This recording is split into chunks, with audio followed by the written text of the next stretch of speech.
A paz do Senhor Jesus a todos. A paz do Senhor a todos. Enfim, o último vídeo Cheguemos do ano, lendo os últimos capítulos da Bíblia. Chegamos até aqui, apesar de muitas dificuldades, vou ser bem real com vocês, preguiça, procrastinação, mas aí Deus, né, nos ajudava e nos fortalecia, e a gente corria atrás, a gente fez, e graças ao Senhor nós estamos aqui. com a Bíblia toda lida. Com a Bíblia toda lida, graças a Deus. Pela primeira vez na minha vida. Então, hoje a gente já leu, né, Apocalipse 17 até o 22 e finalizamos, tá?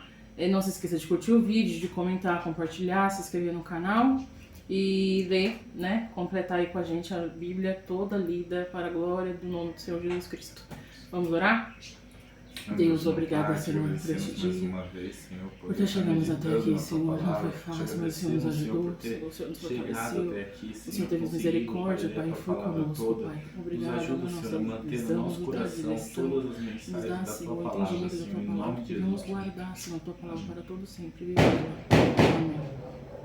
Então aqui eu vou falar sobre Apocalipse, vou passear um pouco aqui, não vou ficar preso só em um, mas a partir do 19, né? A gente vê que já a partir de Apocalipse, depois que fala das 7 igrejas, já começa ali a falar das coisas que aconteceriam, né, na Terra, sobre coisas ruins, né? E a partir do 17, que é o que a gente tá aqui fazendo nesse vídeo, fala sobre a destruição da grande meretriz. Aí depois vem falando do anúncio da queda da Babilônia. E o 19 começa aí a ser sobre o Cristo, o vencedor da besta do falso profeta.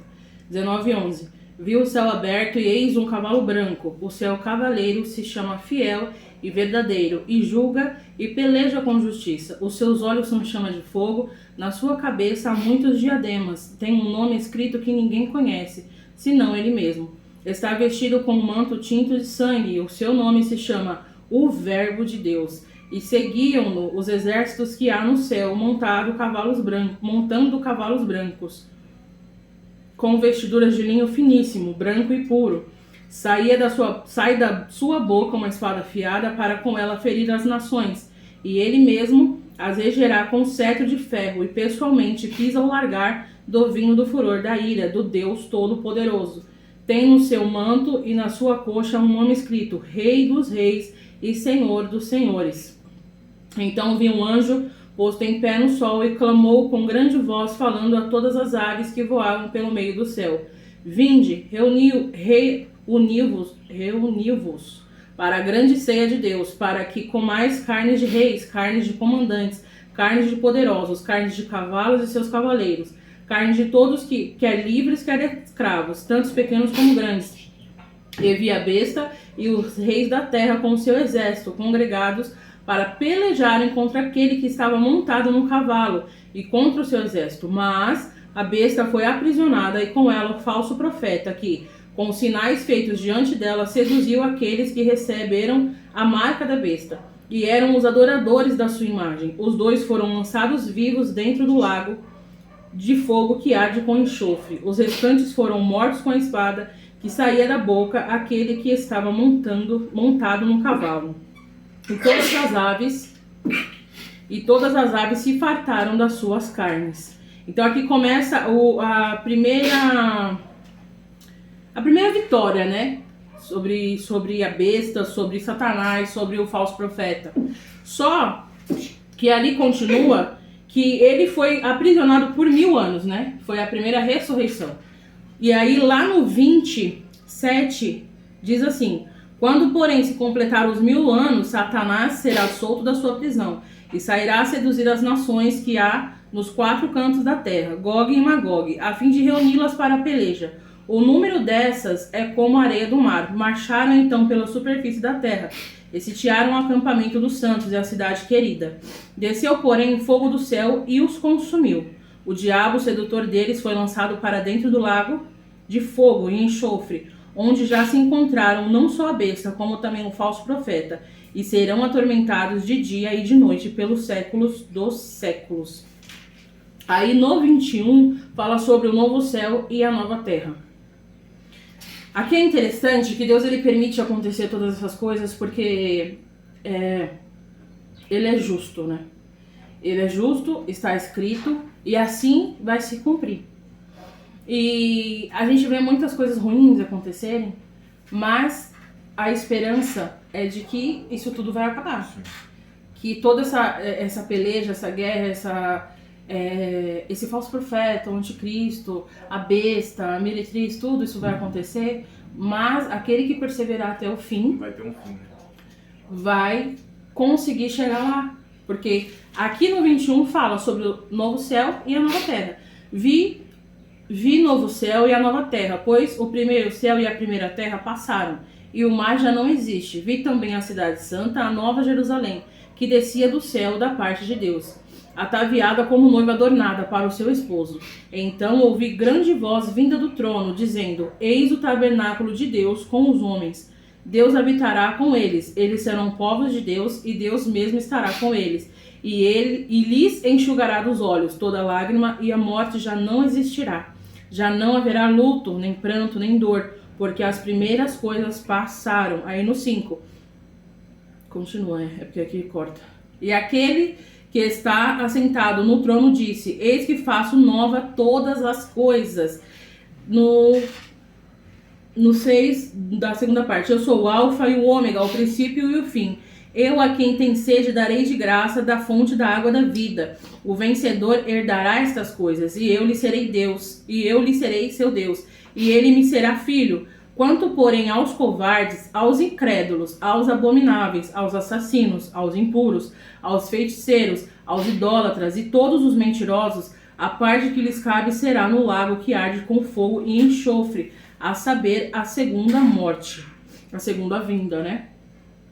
Então veio um dos 7 anjos que tem as 7 taças cheias dos últimos 7 flagelos e falou comigo dizendo: Vem, mostrar-te-ei a noiva, a esposa do Cordeiro. E me transportou em espírito até uma grande e elevada montanha, e me mostrou a santa cidade Jerusalém, que descia do céu da parte de Deus, a qual tem a glória de Deus. E aqui ele fala muitas coisas lindas sobre os muros de jaspes, sobre que tinha todas as coisas ele assimila a joias, né? A vidro, a transparência, a coisas lindas, as coisas maravilhosas. Aí aqui no 22, nela... Cadê? Deixa eu ver aqui pra não me perder. Ah, tá, no 21. As 12 portas são 12 pérolas, e cada uma dessas portas de uma só pérola. A praça da cidade é de ouro puro, como vidro transparente. Nela não vi santuário. Olha isso, porque o seu santuário é o Senhor, o Deus Todo-Poderoso, e o Cordeiro. Olha isso. A cidade não precisa nem do sol, nem da lua para lhe darem claridade, pois a glória de Deus a iluminou. Olha isso. Nossa, foi forte, e o Cordeiro, lembra daquilo que você sempre me falava e eu ficava combatendo? Olha o desfecho daquilo, vê se você vai conseguir explicar. Que versículo? O 23, do 21, 23. A cidade não precisa nem do sol, nem da lua, para lhe darem claridade, pois a glória de Deus a iluminou. Agora, e o Cordeiro é a sua lâmpada. Não, é forte, não é? João testificou e falou que Jesus era a luz do mundo. E aqui ele está finalizando de que não precisará de sol, não precisará de iluminação, porque a glória de Deus ilumina. E Jesus, que é o Cordeiro, é a lâmpada. É muito forte. É muito forte. Então, porque quando em Gênesis está escrito... Fala aí que eu não lembro. Gênesis está escrito que Deus fala que haja luz. E a primeira coisa que ele fala, né? Que haja luz. No princípio era o... Não, era... Deixa eu ver no aqui. princípio criou Deus os céus e a terra. E no segundo dia disse haja luz, e houve dissensão entre a luz e as trevas. Então a luz não era a luz do sol ainda, porque ele criou o sol depois. Porque e depois a lua. As trevas você entende que é algo que divide com as trevas, então só pode ser algo bom, né? Não a lâmpada, mas algo que divide. E você trevas. vê que não é a luz do sol, a luz do dia, porque depois ele cria o sol e a lua, ele fala, né, que ele cria o sol para o dia e a lua para a noite. Então, sobre a iluminação, como que é? Sobre a luz, a primeira luz. Sobre a luz que ele cria, é É Jesus. Jesus. Ai, que coisa linda, gente. Eu desfecho disso. É. E eu vim sacar, tipo, lendo hoje. E aí tá escrito aqui, né? Continuando, as nações 24 andarão mediante a sua luz, e os reis da terra lhe trazem a sua glória. As suas portas nunca jamais se fecharão de dia, porque nela não haverá noite, e lhe trarão a glória e a honra das nações. Nela nunca jamais penetrará coisa alguma contaminada, nem o que pratica abominação e mentira, mas somente os escritos no livro da vida do Cordeiro. Então aqui já não haverá mais tristeza, dor, não haverá contaminação. Aqueles que não foram fiéis aqui nessa terra não herdarão nem entrarão no reino dos céus por justiça, porque eles não fizeram por merecer, e também para não contaminar o céu. Sim. Porque eles não são puros, eles não estão tentando ser santo como Deus é santo, como Deus manda todo o tempo. Seja santo como eu sou santo, seguir a paz com todos e a santificação, sem a qual ninguém verá o Senhor. Somos santos? Não somos, senão não estaremos aqui. Mas todos os dias nós temos que tentar ser. E aquele que está se sujando mais, não vai conseguir herdar, porque contaminaria o céu. E aqui não vai entrar contaminação, não vai entrar mentiroso, não vai entrar feiticeiro, não vai entrar nada dessas coisas, porque é o céu, é a nova terra, é a nova Jerusalém, e ele diz, eis que faço nova todas as coisas. Então, se fosse para ter um resumo disso aqui, qual seria o resumo disso aqui? Vai ser como era para ter sido no Éden, só que dessa vez, né? Sem esse, houve um sacrifício pra é. gente ter que merecer pra estar lá, né? E sem o erro do homem, né? E sem foi o erro Adão. do homem, que foi o que Jesus consertou no meio da jornada, né? Então seremos todos transformados, os nossos corpos serão transformados. Como é que Paulo diz? Glorificados. Serão glorificados, né? Para que nós... Porque só assim estará só assim dá pra viver aqui. Seremos com corpos perfeitos. glorificados. É. Que foi exatamente o que Adão perdeu quando comeu o fruto. Né? Que quando Deus desce para passear com ele na divisão do dia, ele fala, Adão, cadê você? E ele fala, me escondi porque estava nu. Então ele perdeu aquela glorificação, ele passou a enxergar ele como humano. Não porque nu estava sem roupa, mas porque ele passou a olhar a carne e não mais a glorificação de Deus que tinha criado. Porque imagina, Adão devia brilhar como Moisés no monte, porque Deus criou ele com a própria mão, face a face criando ele. Então ele devia brilhar como Moisés quando descia do monte. Então quando ele passa a pecar, ele perde a glória de Deus. E ele passa a ser homem, normal, né? Forte. E aí no 22 continua falando sobre... Eu marquei só aqui, o 6. Isso aqui, hein? Eu marquei tanta coisa, mas deixa eu ver se eu consigo resumir. É o 6, 22:6. Disse-me ainda, estas palavras são fiéis e verdadeiras. O Senhor, o Deus dos Espíritos dos Profetas, enviou seu anjo para mostrar aos seus servos as coisas que em breve devem acontecer. Eis que venho sem demora, bem-aventurado aquele que guarda as palavras da profecia deste livro. Então seremos bem-aventurados se guardarmos esta palavra. Guardar a palavra é o quê? É você ler, é você entender, é você guardar no seu coração e praticar. Não adianta só a gente ler e se esquecer. E como que a gente vai guardar na tábua do nosso coração? Eu acredito que para mim é sempre lendo. Quanto mais você lê, você vai guardar aquilo no seu coração. Porque não existe, quando a gente vai fazer uma prova numa faculdade, num serviço para entrar, num serviço não, mas numa faculdade, numa escola, você quer aprender sobre aquilo, o que você faz? Lê você estuda. Com frequência. Você estuda, você lê com frequência. E você estuda e você fica ali batendo naquilo. Será que isso vai cair na prova? Isso tudo aqui vai cair na prova. E a gente vai passar por todas essas coisas. Então, para que isso a gente guarde com convicção e que a gente consiga chegar a essa santidade que o Senhor busca, né, que é os verdadeiros adoradores, que é aqueles que nós seremos revestidos de branco, de pureza, estaremos com Ele naquele grande dia, lendo a palavra, guardando a palavra e vivendo a palavra. Quando a gente lê mais e mais, a palavra vai nos purificando, ela vai nos confrontando e você fala, eu não posso mais viver assim. A palavra, quando você vai fazer alguma coisa, você fala, aí você pensa, a palavra do Senhor diz que eu não posso fazer isso. A palavra do Senhor diz diferente disso. Então é por isso que ela é uma espada de 2 gumes que penetra a alma e conforme vai andando já vira uma rotina sua. Você já não precisa mais lembrar que a palavra te proíbe. Você passa a viver isso e não precisa mais lembrar da palavra. O seu ser, o Espírito te guia e automaticamente você pisa fora dos buracos. Então a palavra ela nos liberta. Sim. Né? É a terceira vez que eu estou terminando a Bíblia e é incrível porque esse ano eu aprendi novas coisas. Ou relembrei outras coisas que eu já tinha esquecido, né? Então eu quero continuar o ano que vem lendo de novo. Então faça isso também. A partir do dia 2 de janeiro, leia de novo. A partir do dia 1, se você puder também, leia de novo. A partir do, né? E vai, porque a nossa vida só vai estar na vontade do Senhor quando nós guardarmos e vivemos verdadeiramente a palavra. Mas é de verdade. Né? Engolir mais e mais a palavra, se aprofundar mais e mais para a gente entender as coisas gloriosas que o Senhor tem para nos mostrar. Aí aqui fala assim, no 12, e eis que venho sem demora, e comigo está o galardão, que tenho para retribuir a cada um segundo as suas obras. Eis que venho sem demora. É sem demora.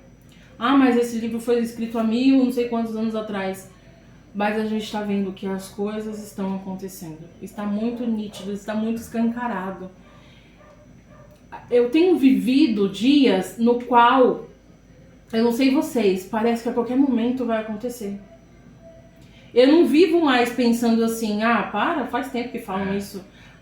Não, eu sinto que o mundo tá tão perverso, as coisas estão tão horríveis, que eu fico, Jesus está voltando.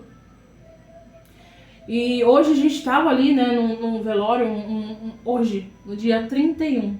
No dia 31 de dezembro, num velório. Né? Muito triste, mas eu senti a glória do Senhor naquele lugar. A alegria do Senhor naquele lugar, por quê? Porque nós sabemos para onde vamos. Mas tenha certeza da sua salvação.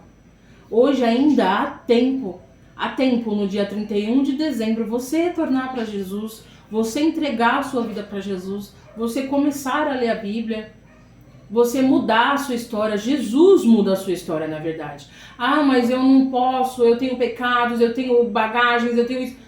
Não importa. Jesus disse, vem como estás, e Ele vai te transformar. A partir do momento que você entregar a sua vida para Jesus, Ele vai te transformar pouco a pouco. O Espírito Santo, Ele vai te mostrando o caminho certo, como agir, como seguir, como largar os pecados, como largar as concupiscências da nossa carne. Não é de um dia para o outro.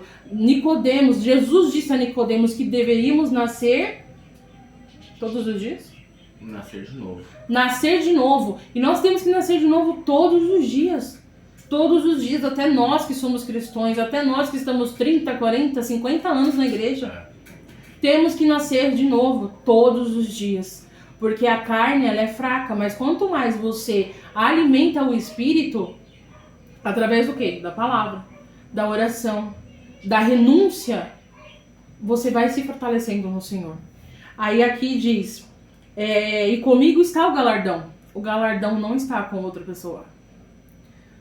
Eu não gosto de falar muito sobre esse assunto, mas eu acho que precisa ser dito. O galardão está somente com Jesus.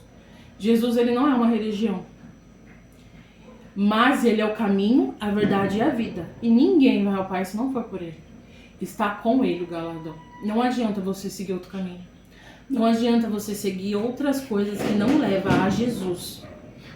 Porque só ele tem o galardão. E ele vai retribuir conforme cada um segundo as suas obras. E ele diz, eu sou o Alfa, o Ômega, o primeiro e o último, o princípio e o fim. Bem-aventurados aqueles que lavam as suas vestiduras no sangue do Cordeiro, para que lhes assista o direito à árvore da vida, e entrem na cidade pelas portas. Fora ficam os cães, os feiticeiros, os impuros, os assassinos, os idólatras e todo aquele que ama e pratica a mentira. Né? Então, todas essas coisas que você pratica, não que você já um dia fez. Hoje, você tem a oportunidade de mudar. de entregar a sua vida para Jesus e mudar a rota. Agora, se chegar naquele grande dia e você ainda fazer essas coisas, amar fazer essas coisas, infelizmente, o seu destino é um inferno. Eu, Jesus, enviei o meu anjo para vos testificar essas coisas às igrejas. Eu sou a raiz e a geração de Davi, a brilhante estrela da manhã. O Espírito e a noiva dizem, vem. Aquele que ouve, diga, vem. Aquele que tem sede, venha. E quem quiser, receba da graça da água da vida. Aí no 20, aquele que dá testemunho dessas coisas diz, certamente venham sem demora. Amém. Venha, Senhor Jesus. Então, deseje isso. Deseje a volta do Senhor. Mas deseje fazendo por onde? Porque não adianta a gente julgar o próximo ou fazer as coisas erradas no nosso dia a dia desejando que Jesus volte. Mas e a sua salvação? Priorize isso. Que o Senhor venha a ser a sua primícia. Que o Senhor venha a ser o seu foco, que o Senhor venha a ser o seu tudo. Porque tudo nesta vida, tudo nessa terra, na sua casa, vai ficar. Então o que importa é a sua alma, é a sua salvação. Para onde você vai se Jesus voltar agora para você? Então hoje é dia de você pensar, o meu 2025, como será? A gente não sabe o que vai acontecer. Mas o que adianta fazermos metas, fazer lista e eu vou fazer e acontecer se a sua vida não está nas mãos daquele que manda no 2025? E 2026, 2027, ele manda em todas as coisas. Então entregue, que a sua meta seja entregar a sua vida nas mãos do Senhor. Não importa como aconteça, mas a partir do momento que estiver na mão dele, você vai aceitar, porque a vontade dele é boa, perfeita e agradável. E é o melhor que tem para acontecer nas nossas vidas. Então que a sua meta venha a ser focar no Senhor, entregar a sua vida ao Senhor, se derramar mais na presença do Senhor e não parar de ler a palavra do Senhor, de orar e de se entregar mais e mais. Amém? Quer falar alguma coisa? Vamos orar então? Senhor Deus e meu Pai, obrigada pela tua palavra, Senhor. Obrigada por ter chegado até aqui. Senhor, nos ajuda, Senhor. Que nosso 2025 venha ser maravilhoso na tua presença. Que venhamos continuar lendo, Senhor, a tua palavra. Que as pessoas venham ler a tua palavra. Que a tua palavra venha nos libertar, nos transformar cada vez mais, Senhor. Em nome de Jesus. Amém. Tchau.